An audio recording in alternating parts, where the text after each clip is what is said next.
Hello, I am সারা মুসাদ খান। আমি কানাডার family sponsorship spousal PR এর জন্য অ্যাপ্লাই করেছিলাম এবং আলহামদুলিল্লাহ আমার ভিসাটা হয়ে গিয়েছে। যেহেতু স্পাউজাল পিআর একটা লেন্দি প্রসেস, তো শুরু থেকে আমি একটু টেন্স ছিলাম যে কোন ইমিগ্রেশন সার্ভিস থেকে সার্ভিস নিলে আমি ভালো একটা সার্ভিস পাবো। দেন আমি কিছু গ্রুপের মাধ্যমে জানতে পারি যে ম্যাপিলুট ইমিগ্রেশনের কথা।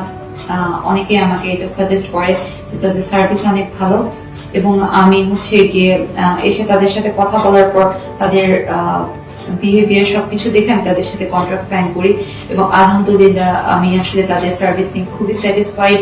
তারা এভরি টাইম আমাকে অনেক মেন্টাল সাপোর্ট দিয়েছে। আমার কাগজ প্রিপেয়ার করা থেকে স্টার্ট করে আমার প্রতিটা আপডেট সবকিছু তারা আমাকে টাইমলি দিয়েছে এবং যে কোনো হেল্পে আমাকে খুব যে কোনো দরকারে আমাকে খুব ভালো মতো হেল্প করেছে। I am really satisfied with their service এবং আমি অনেকেই পরবর্তীতে আসলে সাজেস্ট করবো যে স্টাডি পারমিট অথবা ফ্যামিলি স্পন্সরশিপ নিয়ে কানাডা যেতে চান, তারা কি ম্যাপিলুট ইমিগ্রেশনে আসলে সার্ভিসটা নিতে পারেন। কারণ এখানে আরসিআইসি এজেন্ট যে জাইম ভাইয়া, উনি খুবই ভালো বিহেভ ওনার, এবং সবকিছু মিলিয়ে আমি আসলে তাদের সার্ভিস নিয়ে খুবই স্যাটিসফাইড এবং আমি সবাইকে সাজেস্ট করবো যে ম্যাপিলুট ইমিগ্রেশন সার্ভিস থেকে সার্ভিসটা নেওয়ার জন্য।